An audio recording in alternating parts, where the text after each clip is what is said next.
He walked in like a shadow nobody wanted to see. Hat low, shoulders hunched, the kind of quiet that makes people look away. It was just before the breakfast rush, the city still yawning, and I was wiping down the counter the way you do when you're paid more for being invisible than being kind. I noticed the shoes first, scuffed to the color of old pavement, then the hands cold and careful, lifting a cracked coffee cup from the bus tub like it might thank him for the second chance. I'm Clara. 24. I work the opening shift at a diner that's never been remodeled and never needed to be, because nostalgia is cheaper than paint if you know how to sell it. The windows fog on cold mornings, the coffee is strong enough to forgive almost anything, and the regulars know my name even if they pretend not to. I like that about this place.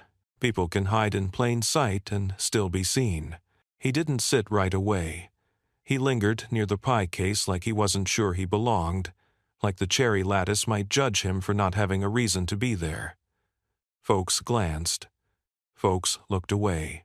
A line cook muttered, "We don't need trouble today," to the grill. The bell over the door hiccuped once and fell quiet. "Hey there," I said, stepping out from behind the counter. "Table or booth?" He flinched at the sound of a voice pointed at him. Then he lifted his chin. The hat shadowed everything except the blue of his eyes. A startling blue. You don't forget those kinds of eyes even if you try. He said. I could take anywhere. There was an apology tucked into every syllable. The kind of apology you say to the world when you've run out of other currency. I pointed to the corner booth with the tear in the vinyl that looks like a lightning bolt and said, "That one's lucky." "Coffee first?" He nodded. "If it's not a problem." "It's coffee," I told him. "It only becomes a problem if you let it sit too long." He smiled, like someone remembering how. I brought a fresh mug, not the diner spare he'd fished from the tub, and a small pitcher of cream because I didn't know if he took it, and it felt rude to ask. He wrapped both hands around the mug, like he needed the heat more than the caffeine, and took a breath that released something I couldn't see. Behind me, the morning regulars filed in. Construction guys with dust in their cuffs, an elementary teacher who graded papers between bites of oatmeal, 2 women in scrubs who told me stories with names shaved off. From the kitchen, the smell of bacon rose like a hymn you're not sure you believe in. I didn't want to hover, but I also didn't want to walk away. So I did the compromise you learn in service: move your feet, keep your attention. I refilled pitchers. I set down menus. I asked the same question 20 times. What can I get started for you? But I kept a corner of my mind parked at that corner booth. He didn't touch the menu right away. He read it like it might be a letter. The prices, the sides, the small things people choose when life feels big. When I came back, he looked up. "What's good?" he asked. "The pancakes if you're hungry, the eggs if you're tired, the oatmeal if you're trying to prove something." A laugh cracked open his face. "What if I'm all 3? "Pancakes," I said. "You can sleep off pancakes and call it self-improvement." "Pancakes, then, thank you." I wrote the order and slid it to the pass. The cook raised an eyebrow, 1 plate for a man who looked like he hadn't eaten a full meal in a while. I didn't return the look. I went to the register, entered the order, and when the total blinked up at me, I felt the small ache of what I already knew. He was going to pat his pockets, maybe stand, maybe mumble something about coming back later, and I was going to let him. Or I was going to do what my mother taught me: pretend I needed help so someone else could accept it. "Hey," I said, returning to the booth with a pot of coffee I didn't need to refill. "We're testing syrups today. Maple, cinnamon maple, and maple with a little vanilla. I need an opinion. No charge. It's for my manager's niche taste test." He blinked. The word niche, so corporate in a place like this, made him smile again. "You serious?" "Deadly. If I guess wrong, they make me do math before noon." He nodded solemnly. "I'll do my civic duty." The pancakes came out in a stack that leaned like a pillow nobody wanted to disturb. I brought the 3 little pitchers like a flight of anything expensive, and I let him pour. He took the tiniest bite first, then another, like he was remembering how to trust sweetness. He closed his eyes. He didn't make a sound. "What's the verdict?" I asked. He tapped the vanilla maple. "This one. It tastes like a good memory. Sometimes it's easy to forget how people say things when you're listening for what they can't say. Good memory." I filed the phrase under important. The bell rang. More customers. The diner began to hum. I kept moving, but the corner of my attention stayed with him. He ate carefully, methodically, not like a man starving in public, like a man showing gratitude to every bite. I've seen people devour as if the world might take it back. He did the opposite. He took his time, so the world couldn't. When he'd finished, he folded his napkin with the precision of someone who'd once been taught to do things the right way. Then, the part I'd braced for his hand went to his jacket pocket. His face changed in that small, collapsing way a person's face changes when they're bracing, too. "Hey," I said softly, as if I'd just remembered something. "You forgot your tasting notes." "My?" "For the syrup," I said, holding out a pen and a small order pad. "Just a few words. I'm going to get called out if I don't have a quote." His shoulders eased. He took the pen like it weighed more than it should and wrote in small, neat capitals, "Vanilla maple tastes like a good memory. Thank you." He hesitated, then added, E.V. "E.V.?" I read. "A man of mystery." He slid the pen back. "Just a man," he said, trying to remember how that feels. I turned away because it felt like the kind of sentence you leave unbroken in the air, like a soap bubble, either to drift or to catch the morning light. At the register, the total blinked back at me again. I made a show of opening the till to count singles, then closing it with a small frown. "Shoot," I said. "We comped pancakes for syrup testers this week. I forgot to enter the code before it printed." "My bad. You're all set." He looked up slow, the way people do when they're not used to doors opening without an invoice behind them. "You sure?" "I need your quote," I said, tapping the notepad. "No, quote, I'm in trouble. You saved me." He took the out the way dignified people do, with a nod that doesn't embarrass either of you. "Glad to be of service." I slid him a small to-go cup and dropped a few bacon ends inside kitchen scrap the cook would normally snack on. "We're trialing breakfast protein bites," I said lightly, "for the same niche data project. Tell me later if they're a travesty." He held the cup as if it might be a trick. Then he gripped it like it might be a lifeline. He stood to go.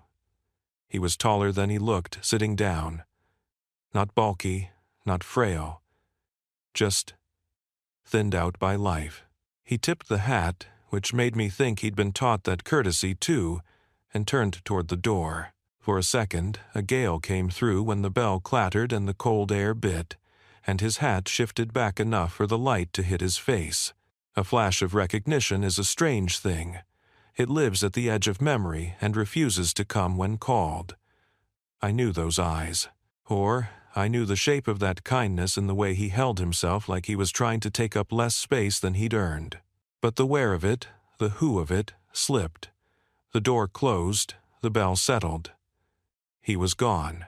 The teacher at the counter called me over with a question about fruit substitutions, and by the time I looked back, the street had swallowed him whole.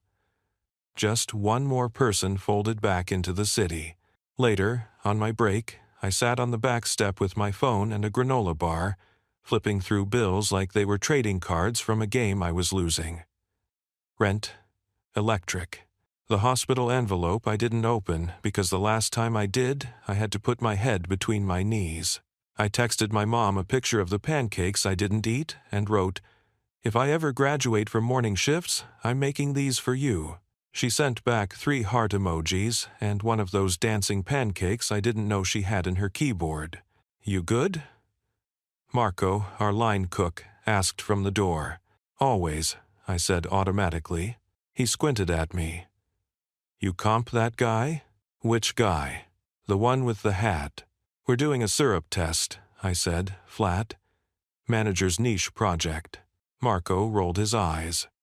We don't have a manager who knows what niche means. Then, it's my independent study, I said. I'll pay it if anyone throws a fit. He studied me a second longer. Then he shrugged. You're a better person than this place deserves. I like this place, I said, and it was true. Doesn't mean it likes you back, he muttered, disappearing into steam and sizzle. I finished the granola bar and watched a stray cat cross the alley like it had a meeting. The sky was the color of dishwater that's already done its job. I slid the bills back into my bag, promised myself I'd open the envelope tonight, and went inside. By noon, the diner felt like a carousel that wouldn't stop, the same requests spinning into new faces. Coffee, black, side of toast. No, the other toast. Can I get the dressing on the side? Can I get my life on the side? I moved in the rhythm of it, steady as a metronome, and every once in a while I'd feel this ache like a bruise you forget about until you bump it again. Not sad exactly, just tender. At 2:30, the rush died. At 3, the light came in at the perfect angle and turned the sugar dispensers into little lanterns. At 3:15, the bell over the door rang again, and I looked up to see the hat. He was back. Same quiet, same careful. But his walk had a different current in it, like he'd decided something on the sidewalk and was hoping the building would agree. You forgot to grade the bacon, I said, because sometimes humor is the thing you hand someone when you're not sure what they're carrying. He touched the hat brim in greeting. It passed. Barely? I asked. With distinction, he said. Wow, I'll tell the chef. He loves a curve. He hesitated at the booth, then chose the counter instead, taking a stool near the register like he wanted to be close to where people come and go. He set the to-go cup down empty now and rested one hand on it. The knuckles were scuffed, not fresh, the way a person's hands look when the work they're doing doesn't ask for applause. What can I get you? I asked. Honesty, he said. Then he shook his head at his own theatricality. Kidding. Coffee, if the honesty is extra today. Always is, I said, pouring. He watched the stream like it was telling him something. You're kind? He said, almost to the coffee. Not the easy kind that costs nothing, the kind that notices first and decides second. You say that like you've been taking notes, I said lightly, though the words landed somewhere that made me sit up straighter inside. He wrapped both hands around the mug again. I have a lot to pay attention to these days, and not a lot to offer in return, except maybe a question. Shoot. He looked at me full on then, blue eyes with the city reflected in them. Do you ever think about the ways a life can... He fluttered his fingers, searching for the word. Bend. 1 degree to the left, and you never meet the person you needed. 1 degree to the right, and you become someone you promised you wouldn't. All the time, I said, because you don't lie to a person who asks a question like that. And if you could, he said, if you had the chance to put 1 degree back where it should have been, would you take it? Even if people didn't recognize you anymore when you did? The kitchen printer chattered at that exact second like a sitcom cue, and I had to go. I hate when the world interrupts at the exact wrong moment, but rent and bacon and gravity don't care about timing. I slid the ticket to Marco, grabbed 2 plates, did 3 refills, and came back to find him exactly as I left him, hands around the mug, question still in the air like a balloon caught on the ceiling tiles. Yes, I said, setting down a fresh sugar caddy nobody had asked for. I would. He exhaled like he'd been holding a breath during a long scene. Okay, okay, okay, he repeated. That's all I needed. It didn't make sense, and somehow that made all the sense. I nodded, because we were 2 people who had decided, for the span of a coffee, to speak plainly. He reached into his jacket then, and for a split second the part of my brain raised in a city thought of a dozen bad outcomes. But he pulled out nothing more than a thin, folded piece of paper. He smoothed it once on the counter. He didn't open it. "If I leave this," he said, not looking at me, "will you hold on to it? Just for a day." "What is it?" "A map," he said, mouth quirking, "of a place I should have never left." "You want me to what? Guard your treasure?" "Something like that." I don't know why I said yes. Maybe because those blue eyes held the kind of exhausted gratitude that makes you want to be the person who doesn't make life harder. Maybe because I understood maps and leaving and the way both can ruin or save you. I slid the paper under the register drawer, in the thin gap where we keep old receipts and found notes. I tapped it twice. "Consider it banked." He stood, touched the hat again. "You're a better person than I deserve." I wanted to say, "You don't know what you deserve, and neither do I." Instead, I said, "Bring me back better syrup notes tomorrow." He smiled in that half-bent way and walked to the door. The bell chimed. The afternoon swallowed him for the second time. When I pulled the paper out later, between the lull of late afternoon and the first wave of dinner, I expected an address, or a doodle of a memory, or a shopping list that proved he had someone waiting. What I unfolded was a clipping, yellowed, crisp at the folds. The headline read like a name you whisper when you don't want anyone to hear you worshiping. There was a photo of a younger man without a hat, standing in front of a cutting ribbon, his smile huge and certain. Those eyes, that blue you don't forget. "Elias Vance to open new pediatric wing," it said. "CEO cites personal mission to expand access." My heart climbed into my throat like it wanted a better view. I looked at the photo, then I saw it. The same bone structure under the years, the same mouth, the same precise hands. The man with the hat, a billionaire in a newspaper, a ghost in my diner. My first reaction was ridiculous. I was mad. Not at him, exactly. At the universe for playing games with people who were already tired. Then, underneath that, a tremor of something I didn't want to name because it felt like hope and fear, and a story I wasn't sure I was allowed to be in. Marco leaned his elbows on the pass and squinted at the clipping from a distance. "What's that?" "A map," I said, folding it back up, trying to sound normal. "Of a place somebody should have never left." I didn't sleep that night. Not the kind of not sleep where you scroll and pretend you're fine. The kind where your brain keeps replaying a 3-second loop. Those eyes, that headline, that ridiculous phrase pediatric wing like a kindness too big to carry in your 2 hands. Elias Vance. I'd heard the name before, obviously.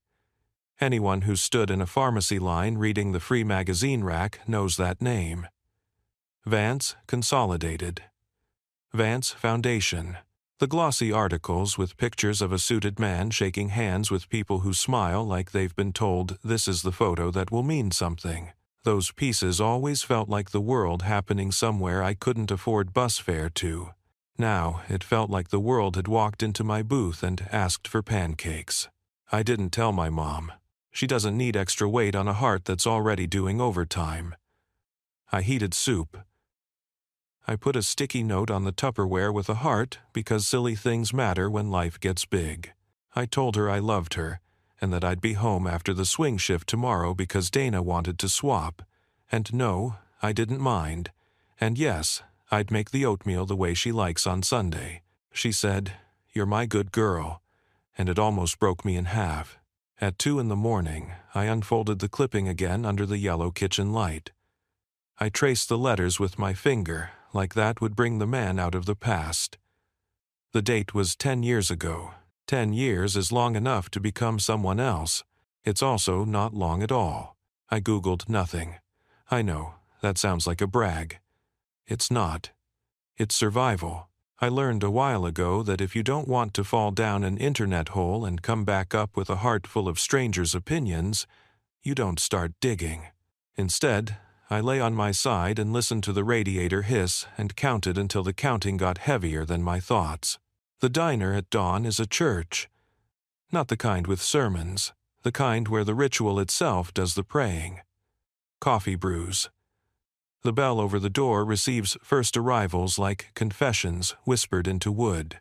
Marco hums an old song off-key while chopping onions. The sun makes a small square on the linoleum and then expands until the whole floor looks like it's about to tell a story. I opened the drawer and checked that the paper was still there. It was. It felt like holding open a secret you didn't ask for and can't put back. At 8:15, the hat came through the door. If yesterday I felt mad at the universe's sense of humor, today I felt like I should bow to its timing. He looked better? Not cleaner, not fixed, just less like a man bracing for impact. He stopped at the counter and tipped the hat an inch. "Good morning," he said. "Depends on your syrup preferences," I said, because it was our bit now and bits make the world livable. "I brought notes," he said. He lifted a scrap from his pocket. It was an envelope torn in half. On the back, 3 lines. Vanilla maple. Memory. Cinnamon maple. Colder months. Regular maple. "You graded truth," I said, smiling. "It deserves a grade," he said, "even when it hurts." I poured coffee.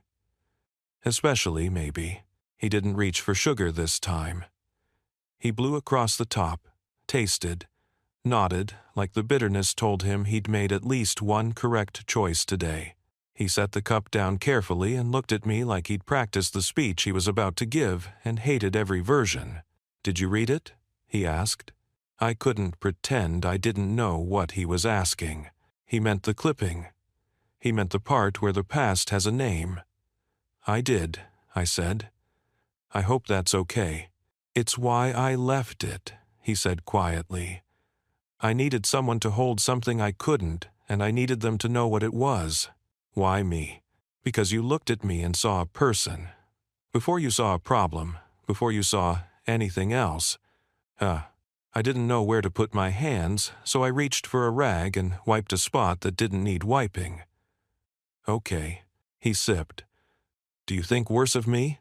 For being in a newspaper?" I asked, and the dry humor came out sharper than I meant. "Or for not being in one anymore?" His mouth tugged. "The second, though the first is fair game too," he said at 7 mark.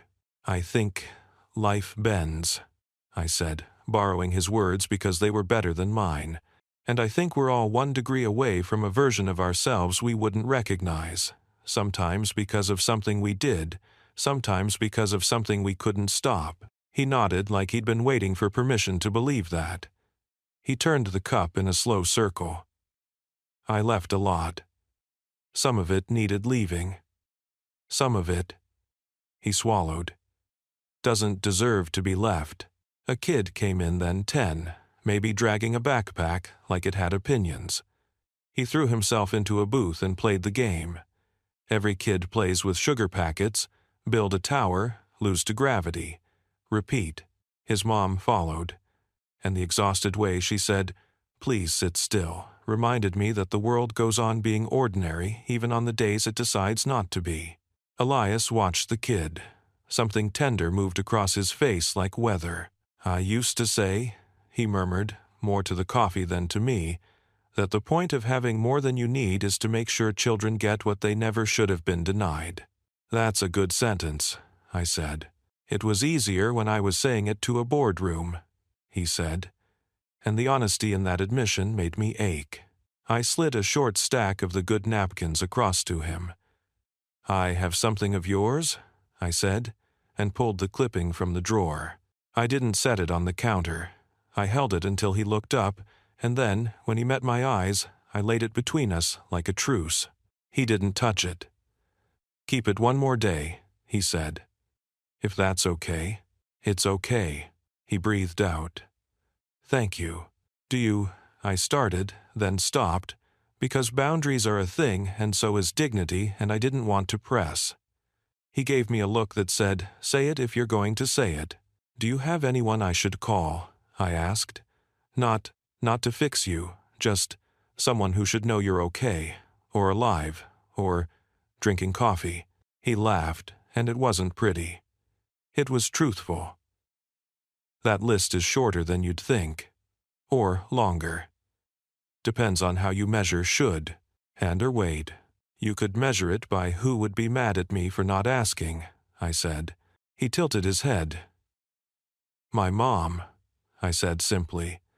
"She'd scold me for not asking basic questions, then she'd feed you soup you didn't ask for."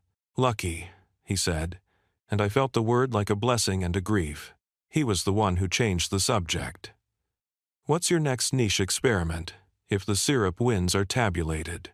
"Egg doneness," I said solemnly. "We're looking for statistically significant preference curves across over-medium versus over-easy segments." He smiled into his cup. "I'll be your control group." Adar. Hot. "Control groups pay up front," I said, and he didn't flinch, which told me the comp yesterday had landed where it needed to. On dignity, not charity. I rang up a coffee and a single egg on toast, the cheapest real food combination we could call a meal, and he slid exact change across the counter. Exact change says, "I planned this." It also says, "I know exactly how much room I have left to move." By late morning, the diner filled with the kind of chatter that layers over itself until it becomes music. He stayed. Not camping. Not hiding. Just occupying space like he'd been given permission. He ate the egg like it was a test he intended to pass. He asked me one question about the line cook's mother's favorite salsa recipe, and one question about whether the crossword in the paper ever repeats clues, and one question about where the best bench is to sit and watch the river when you don't want to be in anyone's way. People think vulnerable men ask for money first. The truth? They often ask for routes, for safe ways through. At noon, the door opened and a man walked in wearing a suit that knew what it cost. Not loud, not flashy. The kind of fabric that says, "I sit in rooms you can't enter and decide things that will happen to you." He scanned the room with the efficient courtesy of someone trained to clock faces and threats and exits without moving his eyebrows. He saw Elias. He exhaled so gently I wouldn't have noticed if I weren't already watching for weather. He came to the counter and placed 2 fingers on the surface like he was pressing a seal into wax. "Excuse me," he said to me, polite. "May I speak with my—" He stopped, considered, recalibrated. "With that gentleman?" Elias didn't turn right away. He set his coffee down. He stood, hat still on. When he did look, it was with a face that knew how to be a mirror. Calm. Open enough. Hard to read if you didn't already own the dictionary. "Julian," he said. "Sir," the man in the suit said, and the word wrapped itself in more than respect. It had relief in it. It had worry at the edges. "Not sir," Elias said quietly. "Not here." Julian nodded. "Understood." I pretended to be very interested in aligning ketchup bottles. It's a service job, superpower, be visibly present and invisibly nosy at the same time. They took 2 stools, one apart. The kid with the sugar packets watched them too, because children always know where the gravity in a room is. "You've given people a fright," Julian said, pitched low. "I didn't intend to give anyone anything," Elias said. "Least of all that. The board," Julian began, "can practice patience," Elias said, not unkindly. "And Meredith." Julian tried again. Elias's mouth went tight at that name. So that's a live wire, I thought. Meredith can practice something stronger. Julian's gaze flicked to me, then away. He knows better than to involve civilians, I thought, with a weird, proud little spark. He lowered his voice even more. "We can go somewhere else." "If we do," Elias said, "you'll treat me like I belong to you again." "I don't." Julian let out a breath. "You don't belong to anyone." "I used to belong to an idea," Elias said. I carried it like a flag, and then like a shield, and then like a stone. I need to put it down without anyone mistaking the sound for breaking. There are sentences you hear that make you want to change your life. That was one of them. The diner, the eggs, the sugar towers, all of it softened and sharpened at once. I busied my hands and kept my eyes friendly and unhelpful.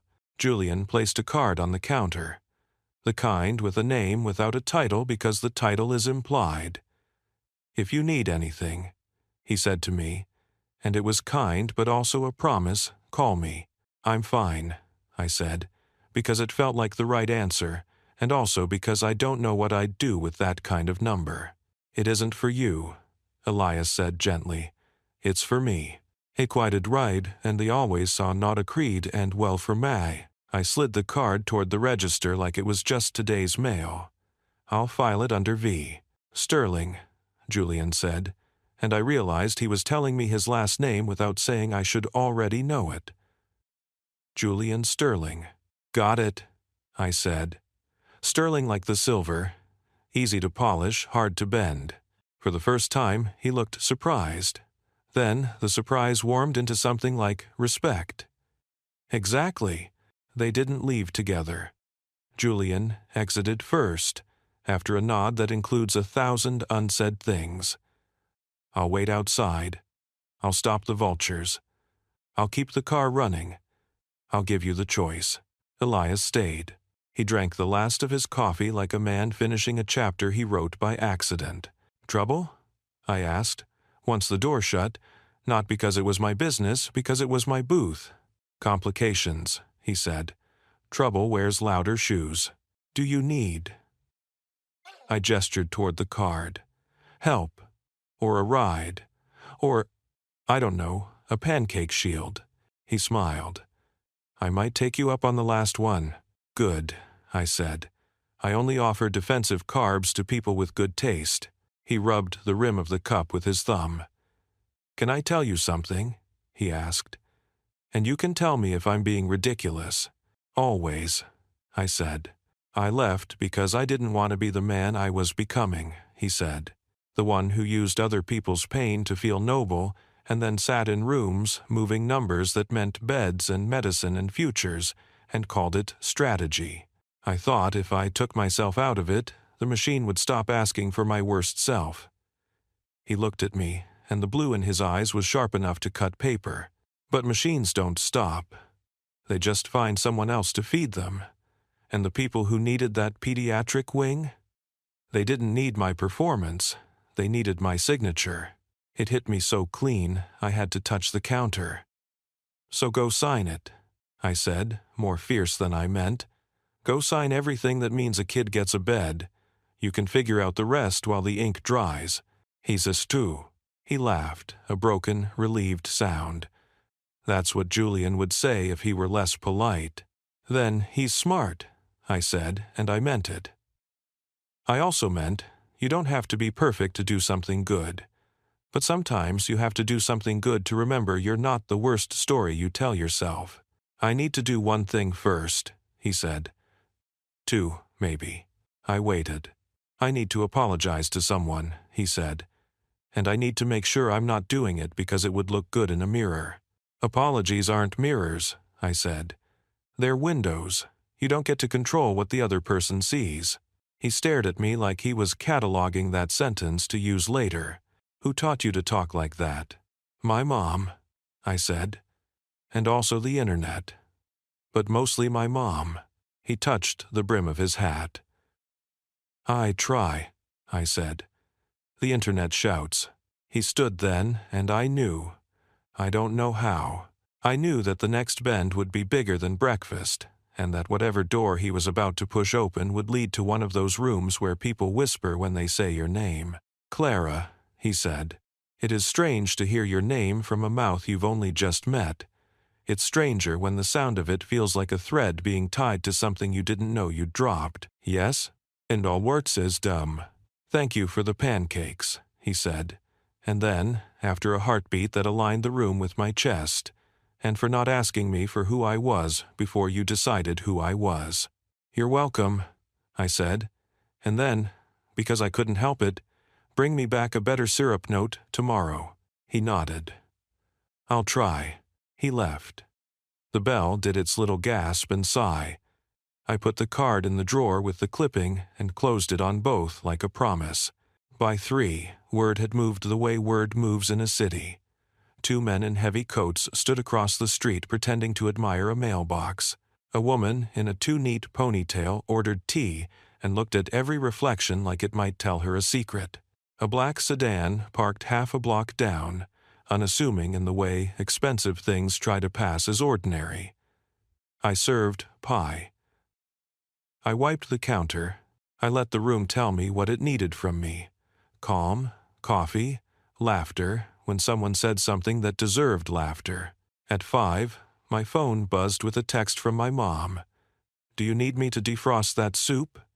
She included a spoon emoji and a heart, and somehow that combination made my eyes prickle. I answered yes, please, and added that I might be late.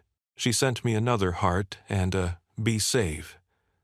I thought about telling her about the clipping, about the hat, about the way my name sounded when he said it. I didn't.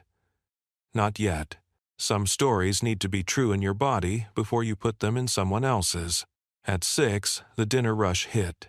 My world narrowed to plates and checks and not forgetting to circle the total because people tip better when you circle the total. The door kept opening. The bell became a metronome. Somewhere in the middle of it, a woman came in wearing a coat that looked like it had never met weather. She sat, ordered water, looked at the door every 11 seconds. When the rush thinned, she stood, came to the counter, and placed both hands on the formica like she was trying to steady the earth. "Excuse me," she said. "Has a man been here?" Hat. Blue eyes. The kind of face that makes you think you've seen him somewhere even if you haven't. I didn't answer right away. I wiped a perfectly clean spot. I gave myself time to make a good choice.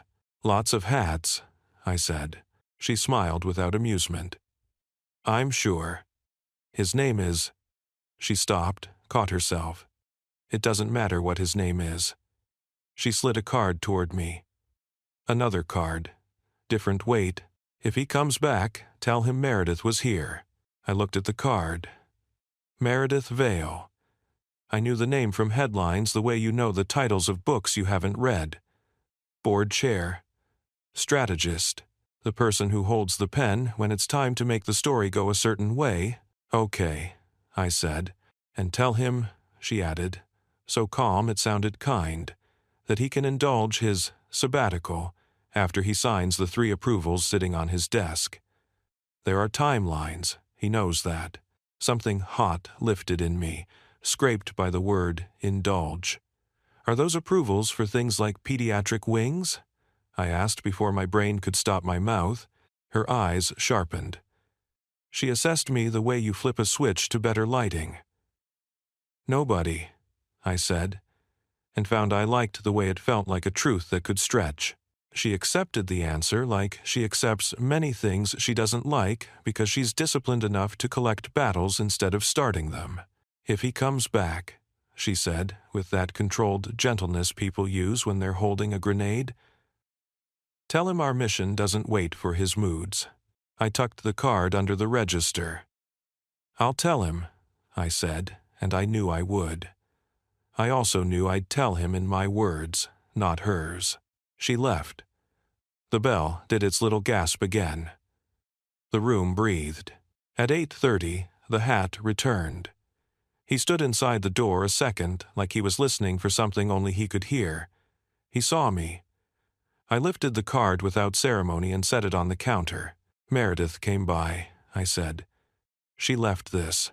He looked at the card like it was an old photograph of a house where the front door sticks in the summer. He didn't pick it up. "Of course she did. She said you have approvals," I said, "because truth is still truth even when you want to soften it." 3. He nodded.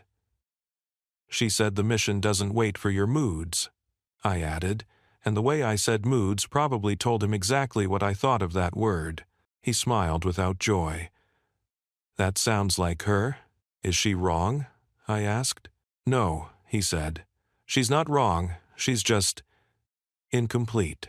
He took the card then, tucked it into his pocket, and reached for the clipping like he needed to touch both weights to balance the scale. Do you know what happens when you sign papers that move millions? He asked. Kids get beds, I said, because we'd already agreed on that. And men you've never met make more money than you can say without losing track of what a dollar is, he said. And somewhere in the middle, the thing you thought you were doing gets eaten by the thing you are doing. So feed the right thing first, I said. He blinked. You make it sound simple. It's diner math, I said. We measure in pancakes. If there's only so much syrup, you pour it on the plate that feeds the kid. The suits can lick the empty pitcher. He laughed, really laughed, and it was a sound that made the servers at the far end of the counter look over and smile, even though they didn't know why.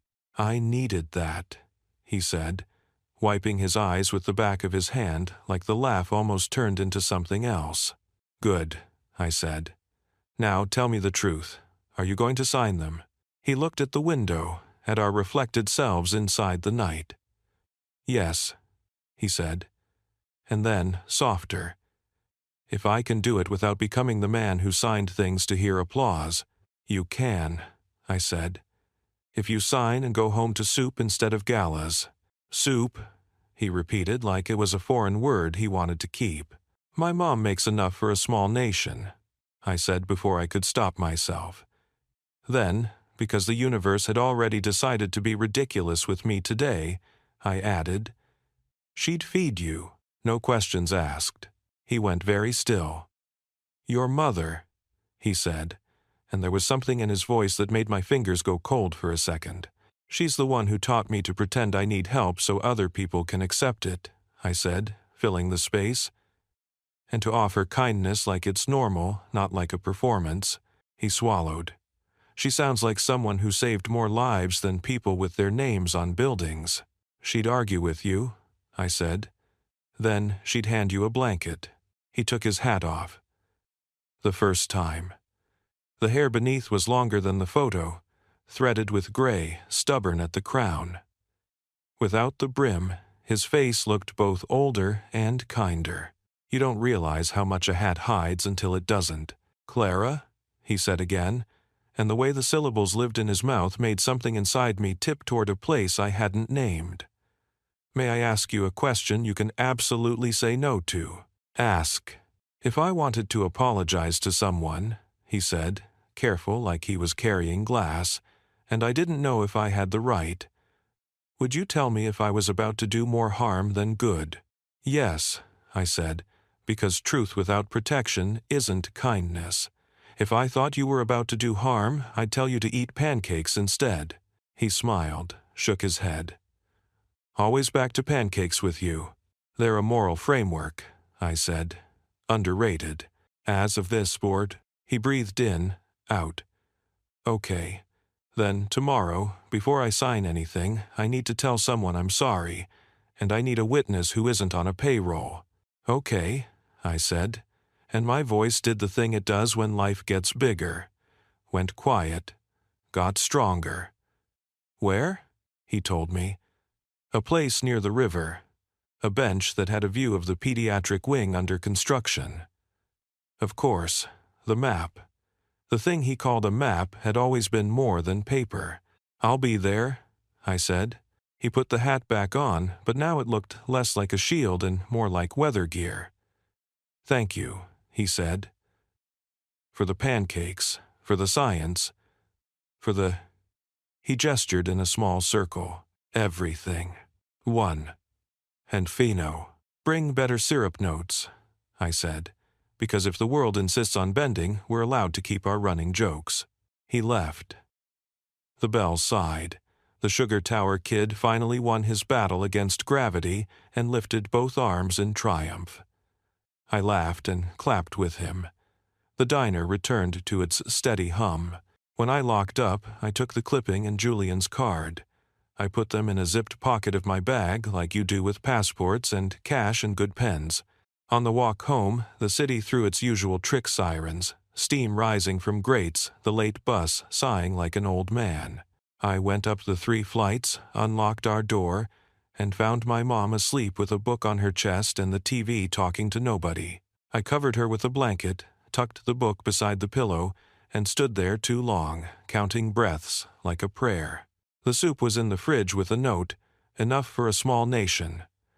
She thinks she's not funny. She is. In bed, I turned the card over in my hand, reading the embossed letters like they might reveal a choice. Julian Sterling. The kind of name you could use as a key in buildings with no labels. The clipping lay on my nightstand, a patient gravity. Okay, I whispered to the room. Tomorrow. Tomorrow the river. Tomorrow the apology. Tomorrow the signatures that would turn paper into beds. Tomorrow, maybe, a truth.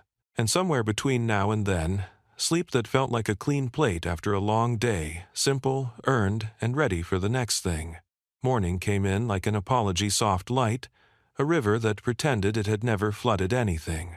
I took the long route to the bench he'd named, the one with the view of the pediatric wing rising out of scaffolding like a promise under construction.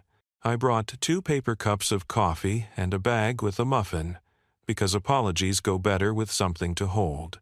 He was already there. Hat on the bench beside him this time, hands in his pockets, shoulders not hunched but not easy either. He turned when he heard my steps and did that small nod I'd started to recognize as his version of, "Please don't ask me if I'm okay." "I brought carbs," I said, "for moral support." "Your defensive carb strategy is sound," he said, taking a cup. "If any project needed a pastry perimeter, it's this one." We faced the building site. The early crew moved like a choreographed kindness lifts ascending, voices low, a foreman clapping twice to get attention and pointing where the next beam should go. I watched a length of steel swing slowly, then settle, the sound of it a deep-bodied note that landed in my chest. "You see that?" Elias said. "That beam will hold a row of windows the parents will stare out of at 3 in the morning and memorize the streetlights like coordinates to hope." He didn't say it with drama. He said it like a man who sat at 3 a.m. and needed a thing to count. "I'm glad you asked me to meet here," I said. "Me too," he said, and then he looked at the path leading up from the parking lot and straightened. "There she is. Has won. Who be sir?" A woman in her 50s walked toward us with the gait of someone who'd learned long ago to waste no-motion short gray hair, a face that could go from fierce to soft in half a heartbeat, a messenger bag that had seen more floors than most shoes. She wore her badge on a lanyard, and the badge wore a smile from a different day. She stopped a few feet away and looked at him in a way that felt like history. "Elias," she said. "Dr. Chen," he said. "Not sir, not ma'am. No armor. Just 2 people in the same dictionary." "You look like hell," she said, not unkindly. "So I'm told," he said. "And yet," she added, "you're breathing, which is more than I could guarantee last week when you decided to disappear like a teenager." He winced. "I deserve that." "You deserve a lot," she said briskly. "Some of it good, some of it not." He gestured to the bench. She didn't sit. She looked at me, appraised, and I offered a small wave that said, "I'm not here to make your job harder." "This is Clara," he said. "She's—" he faltered, recalibrated. "She's an honest witness. Useful category," Dr. Chen said, eyes flicking from him to the building like she was aligning 2 images on a light table. "Say what you came to say. The site has a schedule, and so do I." He swallowed. It looked like his throat didn't entirely agree. "I'm sorry," he said, and the words were so simple and so hard that the bench felt suddenly holy. "I'm sorry for vanishing, for making your work heavier, for turning a mission into a narrative about me. For—" He stopped. The breath caught. He adjusted. "For leaving the approvals on my desk because I wanted to feel righteous about abstaining, when what the wing needed was signatures." She studied him. The river made a small sound like a secret being told to a rock. "Do you know what I thought?" she said, "when Julian called me and said you'd gone? That I'd finally done what every terrified person predicts I'll do? I thought. Damn it. He's going to miss the beam topping. She pointed toward the framework. Because 10 years ago you stood with me on a different site and told me with tears you didn't bother to hide, that no parent should pace a hallway waiting for a bed, because someone important decided to have a crisis of conscience. That week. He flinched. She softened at the edges. Not much. Enough. I know what you're trying to do, she said. You're trying to refuse the machine. You're trying to ask what it means to be good when the world turns your goodness into marketing copy. I get it. But, Elias, the beds don't care. The kids don't care. The nurses don't care what demons you argue with at night. They care if the lights go on and the equipment works, and the oxygen is piped to the places where lungs are trying to remember their job. He closed his eyes. I know. Then sign the papers, she said simply, and then go deal with your soul. No one's stopping you from resigning or shaving your head or moving to a monastery or writing a book about ethical wealth or opening a bakery where you rename croissants humility spirals. But sign first. Humility spirals, he repeated, a corner of his mouth lifting because humor is a hand someone offers so you can step onto firmer ground. She finally, Saturday. You didn't ask me to meet to be scolded. You asked me to meet because you needed permission not to be perfect. I needed you to tell me I wasn't lying to myself, he said. That signing isn't just choosing the easier storyline. Easier? She barked a laugh. Easier is running. Easier is brooding. Easier is composing letters to your critics in your head and never sending them. He glanced at me. I lifted the muffin bag like a toast. She's right, I said. Brooding burns 0 calories. Medical fact, Dr. Chen said dryly. Then, more gently, I also know you're carrying grief. About your father. About Amelia. About the ways your name became a continent you didn't know how to map. You don't have to solve that by Tuesday. But you could make Tuesday better for a kid. The name landed like a pebble tossed exactly where it needed to, ripples at once small and endless. I filed it Amelia on the shelf labeled, Important. He nodded. Once. The way a person nods at a thing they've avoided and now can't. I'll sign, he said. Today. Good, Dr. Chen said, standing again with the efficiency of someone whose legs belong to a schedule. I'll tell procurement to stop using my office as a therapy room. And I'll expect you at the topping ceremony next month. The beam could use someone to write the word home on it. He swallowed. I'll be there. His ladied, a very turning Soph, have a wanig not flying. She touched his arm, brief, the way a field medic touches a soldier in a triage tent, acknowledgement, affection, no time to linger. Then she looked at me. Her gaze softened another fraction. Thank you, she said, for sitting on a bench and bringing muffins into the moral universe. I made a little salute with the bag. Pastries are a philosophy. Underrated, she said, and headed back toward the site, calling out a name before she even reached the hard hats. We sat in the quiet that happens after a thing is said that needed saying. He turned the coffee cup in his hands. I didn't know if she'd forgive me, he admitted. She didn't, I said. Not exactly. She deployed you, and fell new cat, and well fine. He breathed out a laugh. Accurate. And you said Amelia. I added softly. I did, he said, voice smaller now. She didn't forgive me either. Not at the end. She forgave a version of me she wanted to believe in. I forgave a version of her that stayed young in my mind so I didn't have to grieve the real woman. Do you know how cruel that is?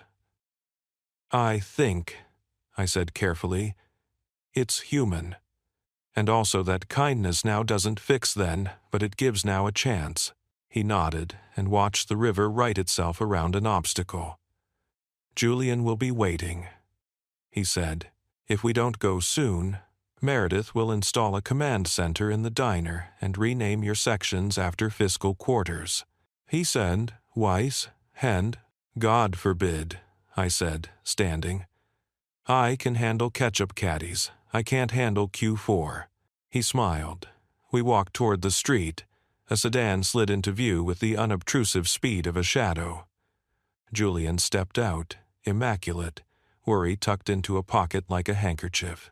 "You came," he said, relief not bothering to hide this time. "I did," Elias said.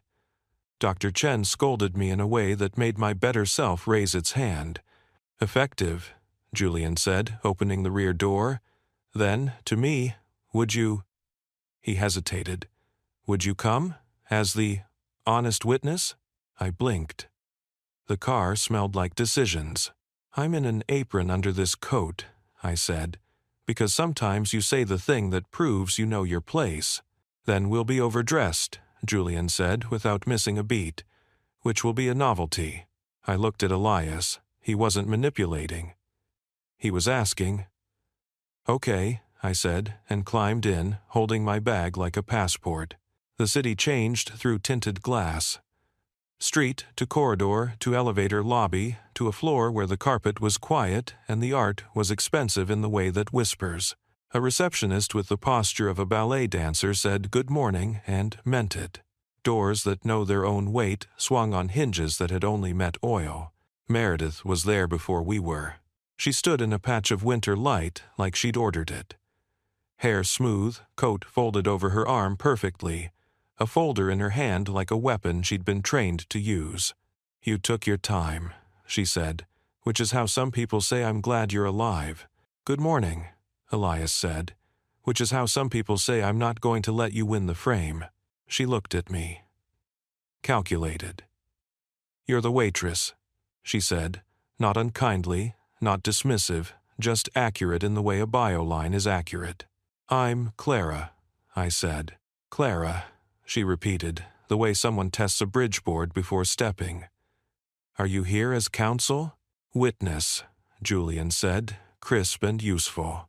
"I don't remember inviting a witness," she said. "That's because he did," I said, and my voice stayed steady because the muffin bag in my tote felt like ballast. Her mouth acknowledged a point scored she hadn't seen coming. "Fine," she said.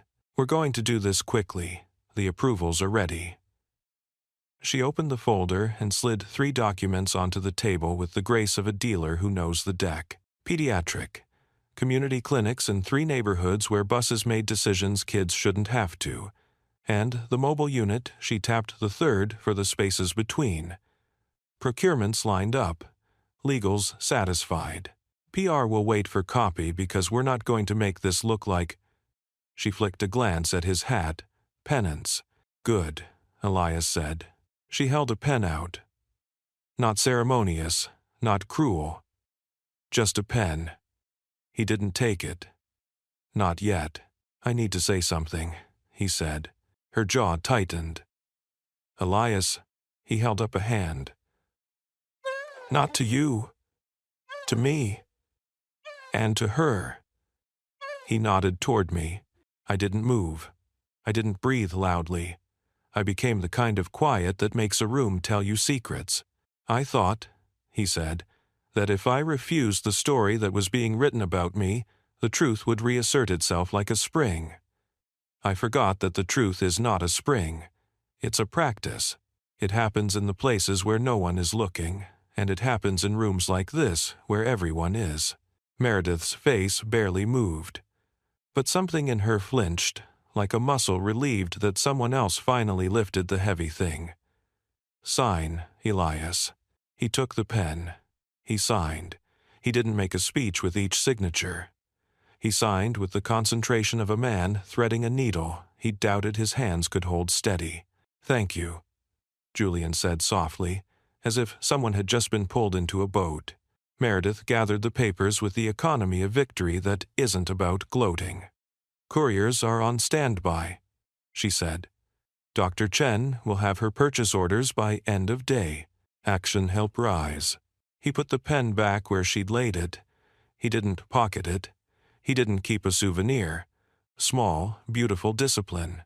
"Now," she said, tone shifting to that other place where power lives, You'll also sign the interim leadership memo. You'll present at the board next week that your sabbatical is over." "No," he said.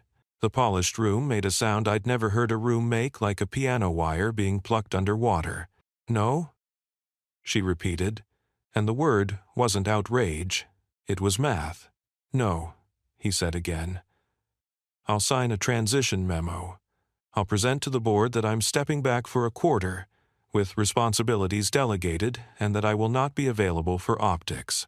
I'll be available for operations where my signature keeps the lights on. Optics are not optional," she said, and there it was. The line you only say when you've had to say it too many times and hate yourself a little each time. "Then we tell the truth," he said, "that I lost my way, that I'm choosing not to defend myself with a gala, that the Foundation's work continues because it is not me, that my name is the least important part of the projects that bear it." She stared at him, at the hat on the side table, at Julian, whose face said he'd been rehearsing for this moment for a month in a mirror where he couldn't permit himself to practice emotion, at me as if my presence had made some vector tilt by 1 degree. "You will be eaten alive," she said plainly. "Probably," he said. "But kids will have beds." "That isn't a strategy," she said. "It's a starting condition," he replied. They looked at each other for 3 long beats, 2 people who had built a machine and were now arguing about its soul in a room where the carpet could remember every footfall. Then she exhaled a sentence's worth of air. "We'll craft a statement that says as much truth as possible without handing knives to the people who like knives." "Works for me," he said. She slid a thinner stack across the table. "Sign the transition," he read. He crossed out a word. He replaced wellness with reconstitution. He replaced renewal with repair. He added temporary before reduction in public obligations. He signed. "Good," she said, collecting. "Julian will coordinate the rest." "And, Elias," she stopped. The steel softened. "Don't vanish again. If you do, I'll come drag you back myself, and it won't be good theater for either of us." He almost smiled. "Understood." She left like someone who knows time is currency and spends frugally. Silence. I let it spread. Then I said, "You didn't grandstand." "I wanted to," he admitted. Then I remembered Dr. Chen's face. "And pancakes," I said. "And pancakes," he agreed. Julian pinched the bridge of his nose like his head had been holding up a ceiling. "Thank you for being here," he said to me. "It changes the air when someone uninvested in the machine watches the machine." "Happy to be your air monitor," I said. "Do I get a badge?" "You get soup," Elias said, and the way he said it made something in me tilt. "If your mother really has enough for a small nation." "She does," I said, then realized what I'd implied, and my heart did a thing between a stutter and a leap. "But you don't have to." "I would like to," he said simply. "If she'd let me bring bread." Julian made a low, approving noise, the kind that says, "This is good, this is human." "I can have something sent?" he offered. "No," Elias said, and his voice was gentle but precise. "I'll stop at the bakery on the corner by the park, the one that makes the long loaves with crust like a good argument." "You know it," Julian said, mildly surprised. "I know this city when I let myself," he said. We left by a side elevator, so the attention in the main lobby wouldn't chew him.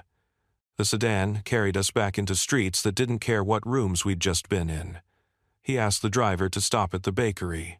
He went in alone, came out with 2 paper bags that smelled like the part of childhood where you believe in mornings. At my building, he looked up at the stairwell like it was a mountain he wanted to earn. "No elevators," I warned. "Good," he said. "I'm due some penance that counts for something." He caught himself. "Repair," he corrected. "I'm due repair."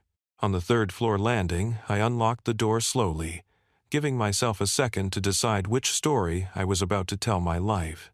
My mother looked up from the couch where she'd been knitting something lopsided and heroic. "Hi, baby," she said, then saw the man behind me and went very still in the way people do when a room shifts and the past sends a breeze under the door. "Oh, Mom," I said, voice doing that small, brave thing again. This is a friend. His name is—" I looked at him, at the space where truth and privacy lived, like neighbors not speaking, and chose the word that didn't break either.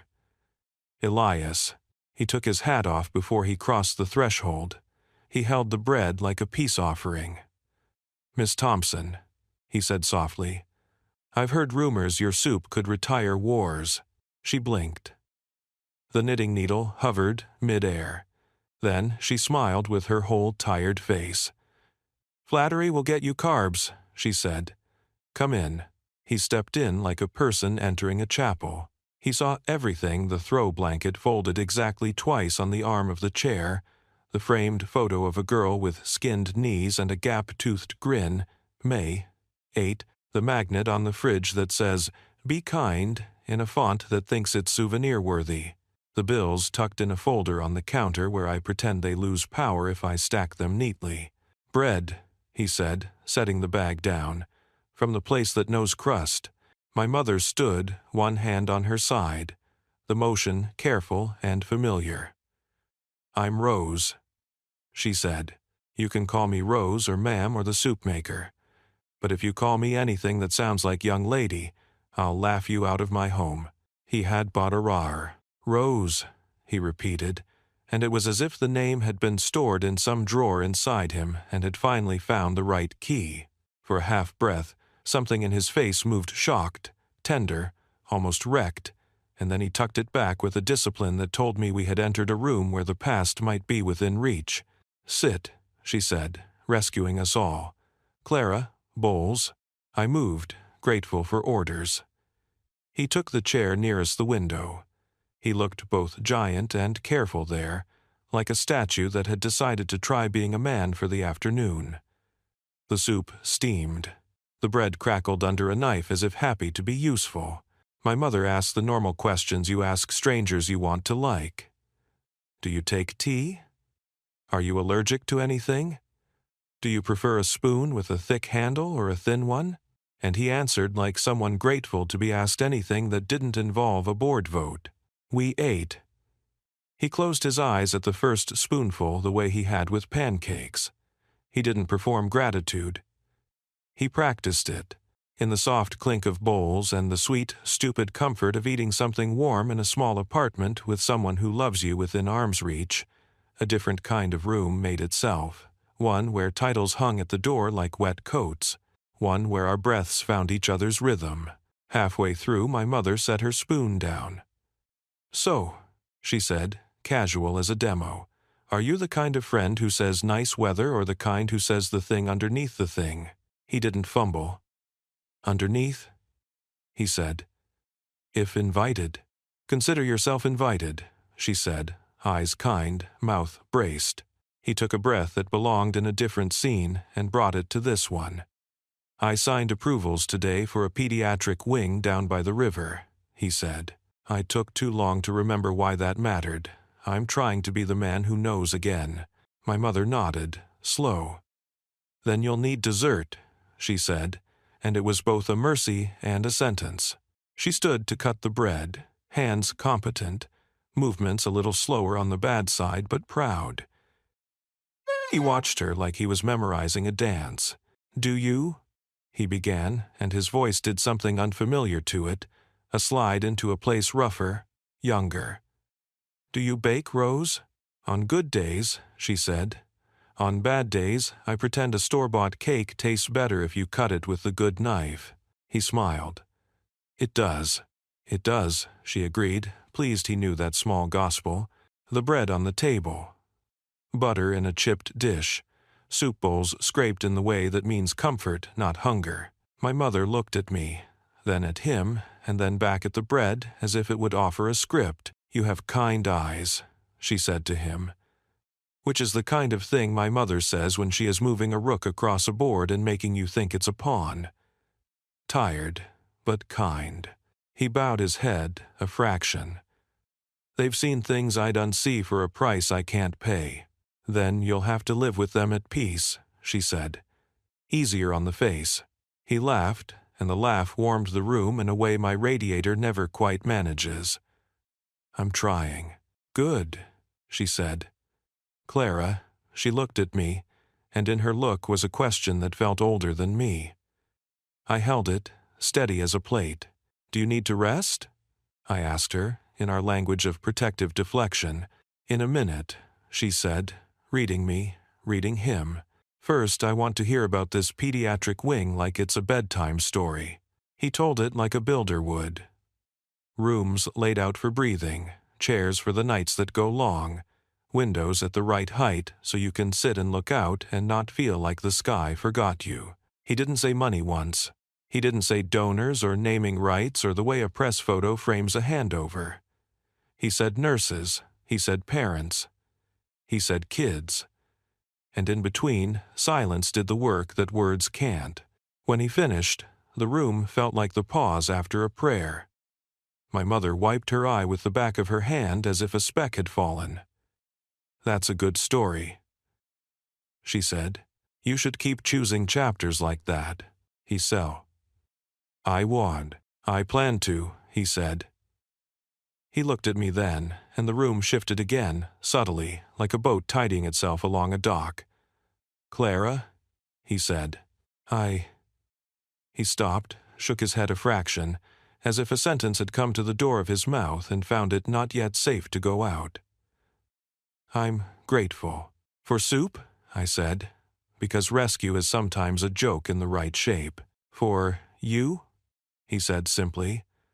"For the way you held a map and didn't use it like a weapon." My throat felt full. "Any time." He left before it got late enough for the city to feel like a dare. My mother stood at the window until the stairs stopped croaking. She turned back to me with an expression I couldn't name at first. It wasn't suspicion. It wasn't worry. It was a soft bewilderment. Like the universe had put a piece of a puzzle on our table and walked out. "Well," she said, folding her dish towel in thirds, "if there's going to be bread like that, he can be your friend." "Mom," I said, and my voice broke around the edges like crust. "I know," she said, and kissed my forehead the way you do when you remember your child is a child, no matter what the bills say. "Don't borrow trouble. If it's ours, it'll arrive on time." After she went to bed, I washed bowls with the radio low. I set the bread bag on the counter as if it were a guest who needed a place to rest. I took out the clipping and laid it beside Julian's card again. The names on the card and the headline and the back of an envelope syrup notes in my apron pocket all made a small circle. I couldn't draw but could feel. I didn't try to solve it. I made tea. I sat with the steam. I let the day choose me for once. Somewhere near midnight, my phone buzzed. A text from a number not in my contacts. No flourish, no preface. "Thank you for bringing me to where I needed to be. I will bring better syrup notes. E. V." I stared at it, at the little signature that felt like a joke and a shield, and the first letter of a sentence he was still writing. I typed back. "Thank you for signing what needed to be signed. See you tomorrow. Bring your best niche analysis." The dots pulsed. Stopped. Then, "I will attempt rigor." I set the phone down, laughed into my hands, let myself be tired without being afraid of the morning. And for the first time in a long time, when sleep came, it came like a room with a window and a clean bed and a soft voice saying, "You did enough for today." The next morning didn't feel like a clean slate. It felt like a page you'd written on too hard, the grooves still there under your palm. I took the bus anyway. I brought the good maple, the vanilla one he'd called a memory, because if you're going to end one story and start another, you might as well do it with something that tastes like a beginning. He was already at the counter when I pushed the door open, hat folded beside his coffee, not on his head. The regulars were talking weather and playoffs and the price of eggs, unaware that the gravity in the room had quietly moved 2 inches to the left. "I have notes," he said, lifting an envelope. Rigorous. Possibly obnoxious. Good, I said, setting the syrup down. I plan to grade them. We did the small things first, because small things are how you make space for big things. He tasted, he wrote. He asked if I'd ever figure out the eternal over-easy versus over-medium debate, and I told him that's why we have religions. Then, he turned the envelope in his hands until the edges surely knew his fingerprints. Clara, he said, voice thinner. Could we go to your place? I'd like to speak to Rose. With you, if you'd allow it. The way he said allow told me he'd rehearsed every other version of that sentence and thrown it away. I looked at the clock. Marco caught my eye, rolled his and mouthed, "Go." "Okay," I said. "Let me grab my bag." We walked. He didn't fill the space with talk. He let the city do that, vendors setting up, a dog insisting on sniffing every story the sidewalk had to tell, a delivery guy whistling off-key. At my building door, he paused, looked up the stairwell like he was about to mend something with his hands, and followed me. Rose was at the table, tearing stale bread for croutons. She looked at us, at the envelope, at the hat under his arm, and set the bread down like she'd set down a needle she didn't want to misplace. "Tea?" she said, "because in our house, tea is the drum roll that lets everyone breathe." "Yes, please," he said, and then he stayed standing, eyes on her hands. "Rose, may I? There's something I need to say. There's a thing I need to ask." She didn't wave him on. She didn't make him beg. She nodded, like a judge who prefers the truth over performance. "Say it plain." He opened the envelope and took out a letter folded on the diagonal, the way nurses fold notes to tuck under a bedside cup. The paper had been handled to softness. At the top, a neat script I didn't know and immediately did. "Amelia. I should have brought this years ago," he said, and his throat worked around the words like they were too big to swallow. "I didn't because I was a coward. I didn't because I told myself stories about what was good for other people when what I meant was what would make me ache less." Amelia wrote it. He glanced at me, and my name inside him tried to make a new shape for you, Rose. After the diagnosis. Before the end. She asked me to deliver it then. I didn't. I am sorry. He held it out. My mother did not reach for it. She put both of her hands flat on the table as if steadying a ship. "Read it," she said. "All three of us." He swallowed, nodded. Opened the letter with the carefulness of someone handling liturgy. The paper made a soft complaint. And then Amelia's voice filled our small kitchen. "Rose, my sister." He read, the words catching on that first truth like a knit loop. "If this is in your hands, you already know I am not where you can find me. I've made my peace with that. I need you to help me write the rest of Clara's life with more love than noise. I have failed, and I have loved, and I have failed, and I have loved again. The man reading this to you, if he had courage, is her father." My breath left me in a single, disobedient sound. My mother, my aunt, closed her eyes, then opened them, not flinching. "He is not a monster," the letter went on. "He is also not a saint. He is a man who believes in being good at scale and sometimes forgets how to be good in a room. He will want to fix the world. Ask him to carry soup. He will want to put his name on things. Ask him to learn your name." I looked at him then. The letter might as well have reached out a hand and touched his face. "If you can keep Clara's childhood quiet, do," Amelia had written. "If you tell her when you can hold her while she shakes. Tell her her mother chose love over fear when she could. Tell her her father's eyes are the blue part of a morning when the sky is honest." He folded the letter before the end, not because the sentences were done, but because his voice was. He pressed the paper between his palms like a prayer. "I'm so sorry," he said, and there was nothing left between us and the truth we'd been moving around. Rose moved first. She stood. She walked around the table. She put her palm on his cheek the way you touch fevered children and men who need absolution. "You were supposed to bring this 10 years ago," she said. "You didn't. It broke my heart to be the liar because you were the coward." Her voice went to gravel for one line. "I did it anyway. I would do it again." He closed his eyes like the touch hurt in a way that heals. "I know. And you?" she said, turning to me, and I braced like I had when I was 5 and had colored on the wall. "You are allowed to feel every feeling in the human catalog. Rage, relief, confusion, none of the above. There is no right way to find out your family tree is a braid.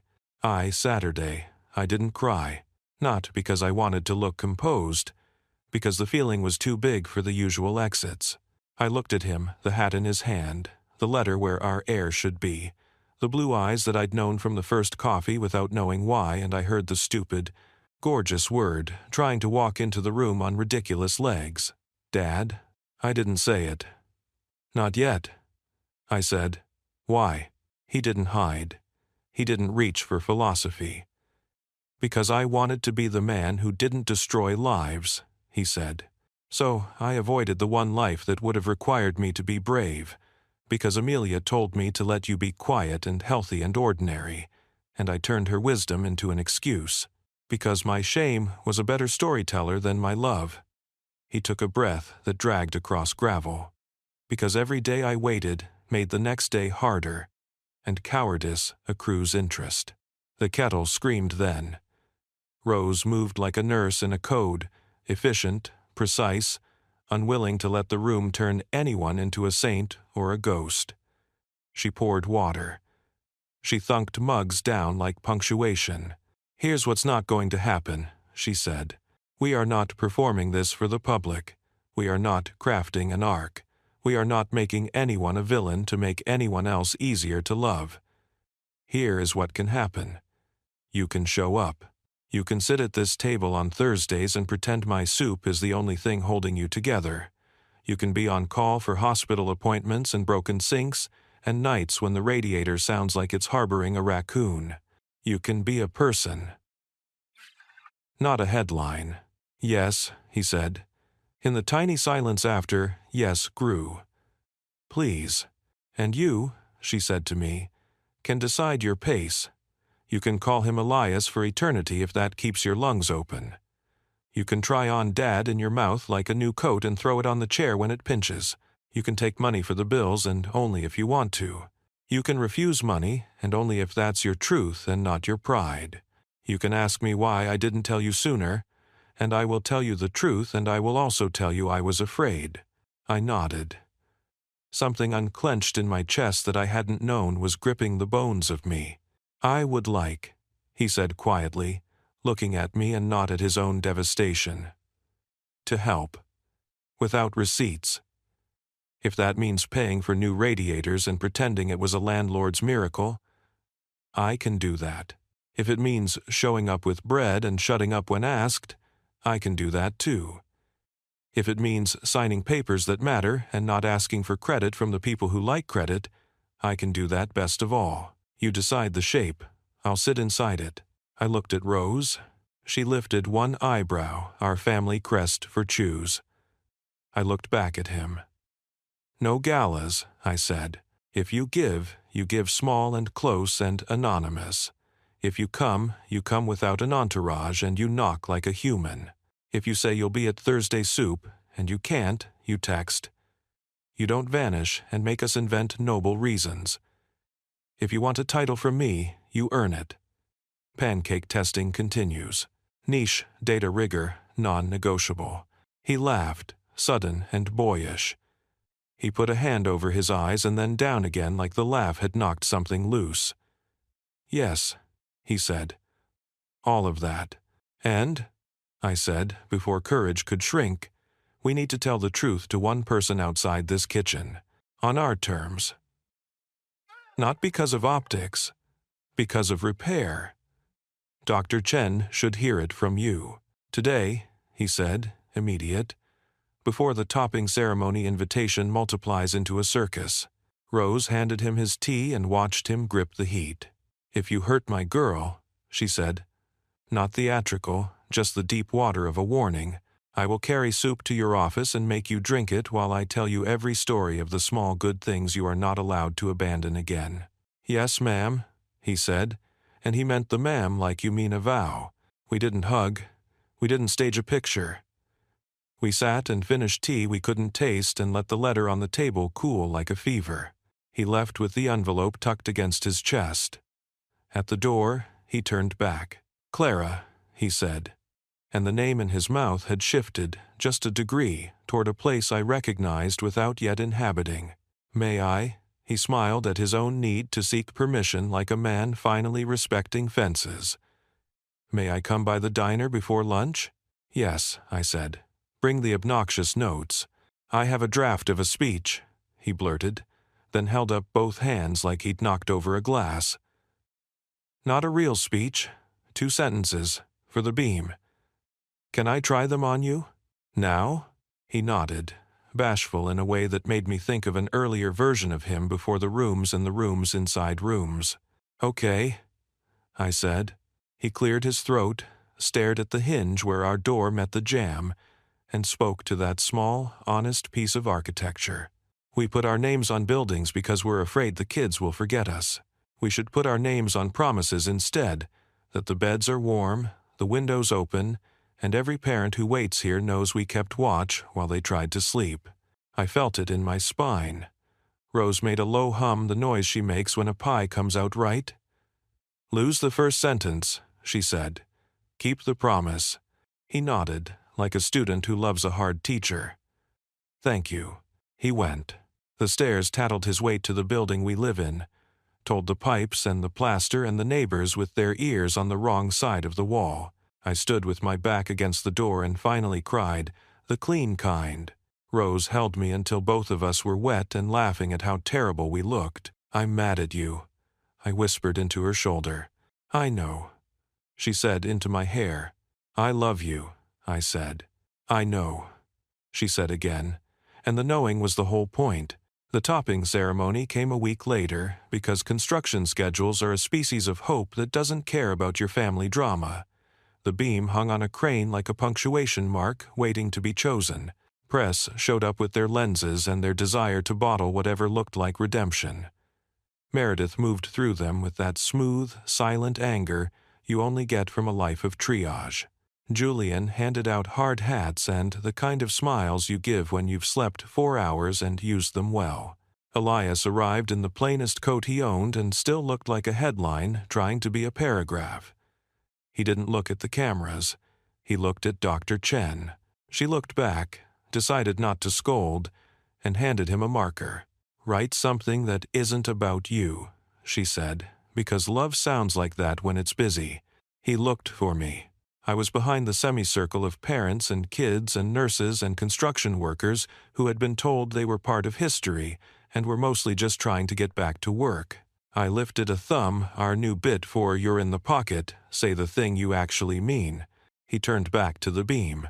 "Home," he wrote, in letters that weren't perfect because hands are not printers. Then, smaller underneath, the sentence Rose had edited, the one that didn't need him to be the center to be true. "We keep watch while you sleep." No speech.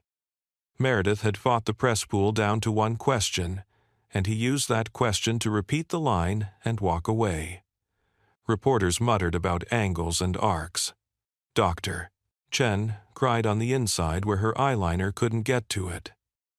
A crew guy took a picture and texted it to a wife who texted back the kind of heart that looks like a small red certainty.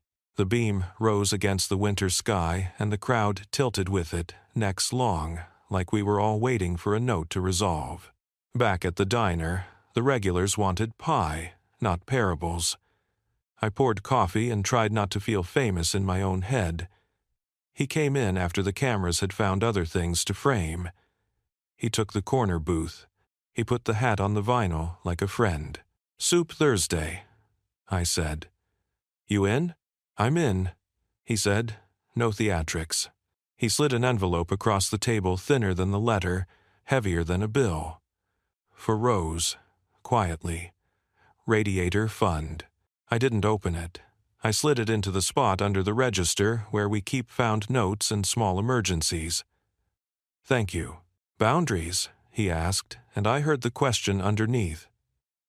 "Am I doing this right?" "Boundaries," I said.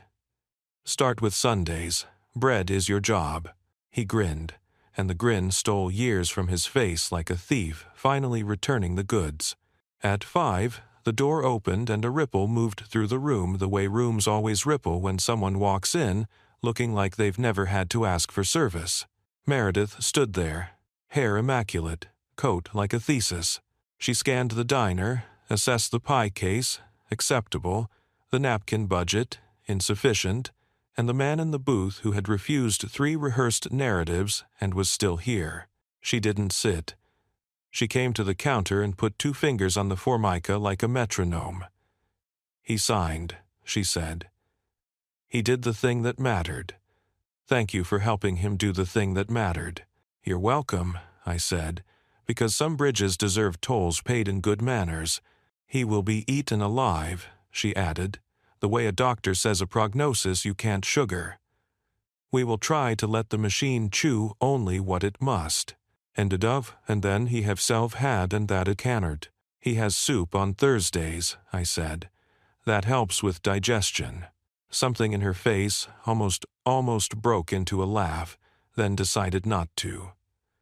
"Julian says you're good for us." "Julian says a lot of wise things," I said. "Some of them with carbs." She glanced toward the booth, toward the hat. "Don't let him make you the confessional he uses instead of repair." "I won't," I said. "I require niche rigor." "What an age," she murmured, lips doing something that might be a smile.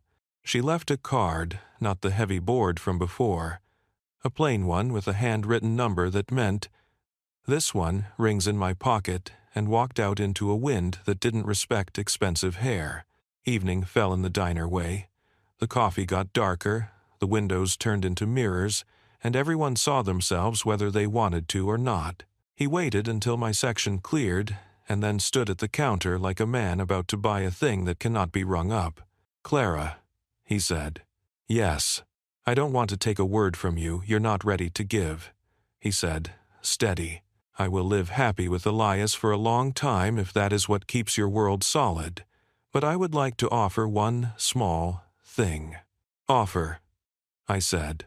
"On Thursdays," he said, voice so careful it might snap, "you can call me Dad once, like a test. You can take it back the second it hurts. We can make a ritual of it. Soup. And a trial word." I exhaled in a rush that sounded like I'd been holding it since the moment the letter said his name the way the world had never said it to me. "Okay," I whispered, "because the courage you need for one word is sometimes larger than the courage you need for a whole new life." "Thursday." He nodded, eyes bright in a way that made me look away out of respect. "Thursday." He picked up the hat. He didn't put it on. Not in here. He left money for coffee and exact change for a slice of pie he hadn't eaten, and somehow that felt like the beginning of a language we'd both have to learn. What it means to pay for small things when the large ones cannot be priced. At closing, I stood in the quiet diner and wrote 3 sentences on an order pad that I tore off and slid into the gap under the register. Vanilla maple. A good memory. Regular maple. Truth. Cinnamon maple. The colder months we lived through to get here. I took my bag, the radiator envelope, the letter copy Rose had made because she archives our life like it matters. It does. And I went home. Thursday came. Soup steamed. Bread cracked like laughter. We sat, the 3 of us, not a tableau, not an advertisement, just a family finding the corners of a table that could fit us all without crowding. He told us that he'd set up funds for the pediatric wing, the clinics, the mobile unit, and that none of those checks would have his name unless Dr. Chen felt it would pry loose other wallets. He told us he'd asked Meredith to draft a public note that said only the truth that mattered and none of the drama. The work continues. I am mending. Children cannot wait for my perfect. Rose ladled. judging consistency like a scientist. I broke bread, listening for the exact crackle my heart had decided meant home. He held his bowl the way a man holds a thing he has finally understood is sacred. I looked at him across steam and small talk and the heavy, marvelous fact that breathing still works when you think it shouldn't, and I said, soft enough to be a secret, strong enough to count, "Dad, pass the salt?" He didn't startle. He didn't weep. He didn't make a ceremony of it. He passed the salt like it was a request in a language he'd been waiting his whole life to be competent in. "Here you go," he said. "Kiddo." We ate. We argued about whether a grilled cheese wants butter or mayo on the outside of the bread. Mayo. Don't at me. We made a plan for radiators and rides to appointments and who was going to brave the grocery on Saturday. We didn't solve the world. We made one small corner of it less cruel. After dishes, he took the letter back out, not to punish himself, not to throw himself at our mercy, but to point at a sentence that had waited a decade to be heard aloud in the right kitchen. "Ask him to learn your name," Amelia had written. He touched my shoulder like a man who knows the difference between claiming and connecting. "Clara," he said, and my name in his mouth wasn't a revelation anymore. It was a promise. "I'm learning." "Good," I said. "Quiz on Thursday." He laughed and kissed Rose's cheek the way you kiss a general and your favorite teacher. He stood in the doorway with the hat in his hand and a look on his face like a person who just remembered where he left his keys and found out they were to a house he thought condemned. In bed that night, I thought about beams and signatures and rooms where the carpet remembers footsteps. I thought about maps left under registers and radiators that would finally quiet and the ridiculous genius of pancakes as a moral framework.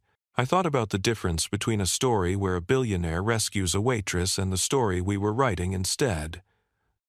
A woman who sees a man who learns to be held accountable without collapsing, an aunt who turns soup into sacrament, and a daughter who refuses spectacle and chooses repair.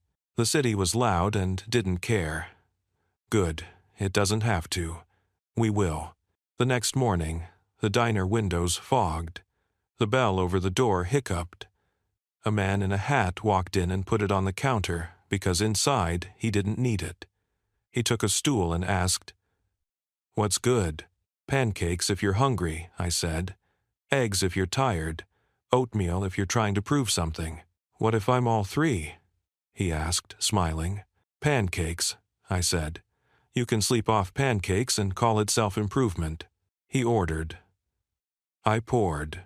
In the gap under the register, our map rustled against receipts and notes and the thin envelope that meant one of our rooms would be warm by January. Out by the river, a beam held letters that weren't about the man who wrote them. In our kitchen, a letter that had waited found its home. And here, in the space between coffee and the check, we kept watch while the people we loved tried to sleep.